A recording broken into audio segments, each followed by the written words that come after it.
Hello students. तो इस video के अंदर हम लोग डिस्कस करेंगे बैंकिंग ऑफ रूट से जुड़े हुए दो ऐसे की पॉइंट्स जिसके ऊपर या तो स्टूडेंट्स ने सोचा नहीं होता और अगर वो सोचते हैं तो उसका आंसर उनको पता नहीं होता। ठीक है, तो ये काफ़ी इंपॉर्टेंट की पॉइंट्स हैं। मैं अक्सर अपनी क्लासेस में ये वाले दोनों की पॉइंट्स क्वेश्चन के फॉर्म में बच्चों के सामने पुटअप करता हूँ और मोस्ट ऑफ द स्टूडेंट्स इनको आंसर नहीं कर पाते। तो यही काम मैं आप लोगों के साथ भी करने वाला हूँ। यहाँ पे मैं क्वेश्चंस के फॉर्म में पुटअप करूँगा इन दो की पॉइंट्स को। पहले आप वीडियो को पॉज करके उनके आंसर के बारे में सोचिए और फिर आप वीडियो को वापस से प्ले करके फिर इसका सॉल्यूशन चेक कीजिए। ठीक है, तो सबसे पहला की पॉइंट, हम लोगों ने बैंकिंग ऑफ रोड्स जो पढ़ा अभी तक उसके अंदर हमने देखा कि कुछ इस तरीके का फ्री बॉडी डायग्राम बनता है। एक पार्टिकल है, वो v स्पीड से चल रहा है एक बैंक रोड के ऊपर और कुछ इस तरीके का फ्री बॉडी डायग्राम बनता है। इसके अंदर हम लोग करते क्या हैं कि नॉर्मल के वर्टिकल कंपोनेंट को हम लोग mg से इक्वेट करते हैं, है कि नहीं? ये काम हम करते हैं। दूसरी इक्वेशन हम बनाते हैं n sin थीटा को हम लोग mv² के बराबर कर देते हैं। तो ये बात तो आपको पता है। अब मैं आपसे पूछता हूँ कंसेप्चुअल क्वेश्चन इंटरेस्टिंग, वो ये है कि क्या ये n जो है इसकी वैल्यू mg cos थीटा के बराबर होगी? यहाँ से दिख तो रहा है कि होगी। तो क्वेश्चन यही है कि क्या n की वैल्यू mg cos थीटा के बराबर होगी? इसके ऊपर आप सोचिए वीडियो को पॉज करके। ठीक है, अगर आपका आंसर है यस तो उसको आप जस्टिफाई कीजिए, अगर आपका आंसर है नो तो उसको भी जस्टिफाई कीजिए और फिर आप मेरे सॉल्यूशन को देखिए। ठीक है स्टूडेंट्स, तो मैं होप कर रहा हूँ कि आप लोगों ने वीडियो को पॉज करके इसके ऊपर सोच लिया होगा। तो इसका जो आंसर है वो है नो। यहाँ पर n की वैल्यू mg cos थीटा के बराबर नहीं होगी। अब बच्चे ये सुन करके शॉक हो जाते हैं। यहाँ पे देखने में तो डायरेक्टली दिख रहा है n is equal to mg cos theta. जब हम Newton's laws of motion of friction के क्वेश्चन करते हैं तो वहाँ पर तो हम directly n is equal to mg cos theta कर देते हैं। तो यहाँ पे क्यों नहीं होगा ये क्वेश्चन? या तो बच्चों ने सोचा ही नहीं होता है ना, सोचते हैं तो आंसर नहीं पता होता। तो इसका मैं आंसर आज आपको बताने वाला हूँ इस वीडियो के अंदर। ठीक है, तो यहाँ पे n is equal to mg cos theta नहीं होगा। वो क्यों नहीं होगा?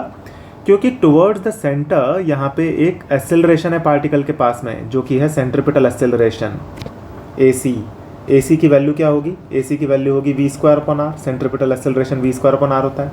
तो यहाँ पे एक सेंट्रीपिटल एक्सेलरेशन होगा टुवर्ड्स द सेंटर जिसकी वैल्यू होगी v²/r। और हमको पता है कि ये वाला जो एंगल है ये बनेगा यहाँ पर 90 - थीटा। तो यानी कि इस AC के कंपोनेंट्स आएंगे नॉर्मल के अलॉन्ग। नॉर्मल के अलॉन्ग आप AC का कंपोनेंट निकाल सकते हो। यानी कि आप ये बोल सकते हो कि नॉर्मल और mg cos थीटा वाली जो लाइन है जो कि इंक्लाइन प्लेन के परपेंडिकुलर है उस डायरेक्शन में एक्सेलरेशन का एक कंपोनेंट आ रहा है, AC का कंपोनेंट आ रहा है।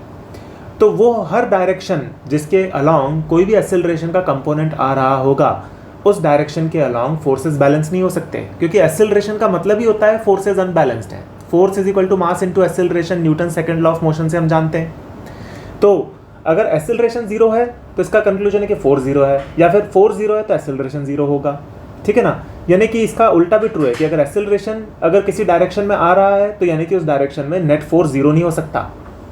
ठीक है, तो क्योंकि ये सेंट्रीपिटल एक्सेलरेशन का नॉर्मल और mg cos थीटा वाली लाइन के अलॉन्ग एक्सेलरेशन सेंट्रीपिटल एक्सेलरेशन का कंपोनेंट आ रहा है, इसीलिए उस डायरेक्शन में नॉर्मल और mg बराबर नहीं होंगे।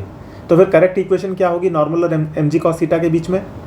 करेक्ट इक्वेशन होगी n minus mg cos theta, this will be equal to AC multiplied by cos of 90 - theta multiplied by mass. ये इक्वेशन होगी करेक्ट।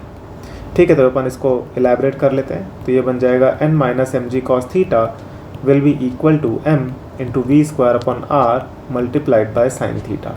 ये करेक्ट इक्वेशन बनेगी।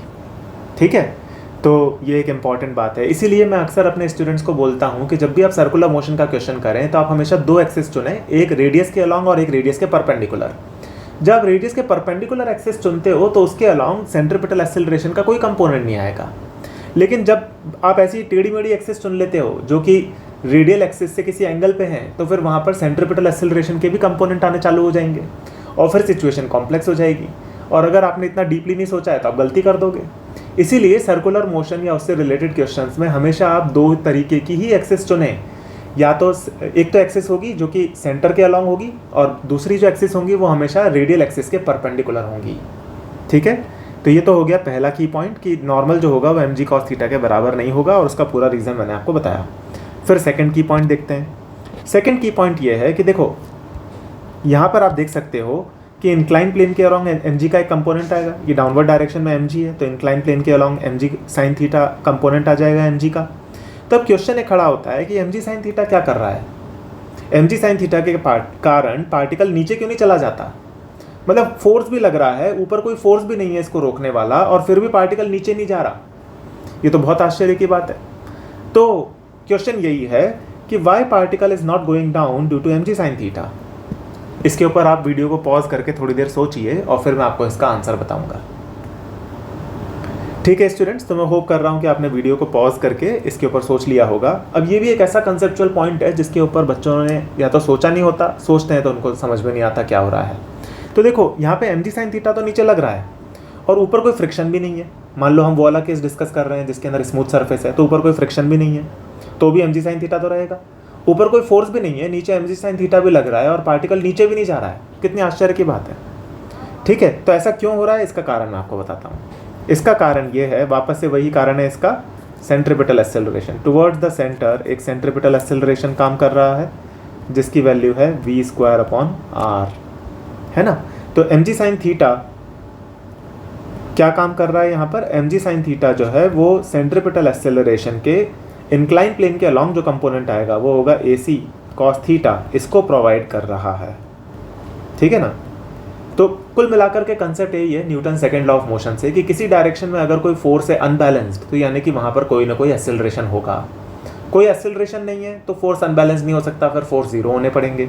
यहाँ पर अनबैलेंस्ड फोर्स है क्योंकि ऊपर कोई फोर्स नहीं है, नीचे एम जी साइन थीटा है, तो ये तो अनबैलेंस्ड फोर्स है। यानी कि इसका कंक्लूजन ये है कि एम जी साइन थीटा की डायरेक्शन में कोई ना कोई एक्सेलरेशन का कंपोनेंट आ रहा होगा, और वो कौन सा कंपोनेंट है, वो AC cos थीटा है, जो कि हमने यहाँ पे कैलकुलेशन में शो किया है।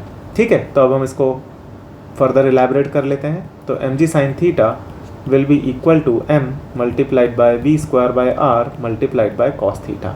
ये होगी करेक्ट इक्वेशन। ठीक है, तो ये भी एक ऐसा पॉइंट है जिसके ऊपर बच्चों ने सोचा नहीं होता कि एम जी साइन थीटा क्या कर रहा है। तो ये 2 की पॉइंट्स मैंने आपको बताया, ये इंपॉर्टेंट की पॉइंट्स हैं। बच्चों ने इन जनरल इस पर सोचा नहीं होता और उनको पता नहीं होता, पर अगर आपको इस तरीके की डीप कंसेप्चुअल नॉलेज है तो आप इस तरीके की गलतियाँ नहीं करोगे। तो हमेशा आप सर्कुलर मोशन में 2 ही तरीके की एक्सिस चुने, एक तो रेडियस के अलॉन्ग और एक रेडियस के परपेंडिकुलर। आप अगर टेढ़ी मेढ़ी एक्सिस चुनोगे तो उसके अंदर इस तरीके की कॉम्प्लेक्स इक्वेशंस बनेंगी जो कि करेक्ट होंगी, लेकिन आपकी कैलकुलेशन को कॉम्प्लेक्स बना देंगी। ठीक है, तो मैं होप कर रहा हूँ कि आपको ये 2 पॉइंट्स क्लियर हो गए होंगे, और अब नेक्स्ट वीडियो के अंदर हम लोग बैंकिंग विद फ्रिक्शन डिस्कस करेंगे। Thank you.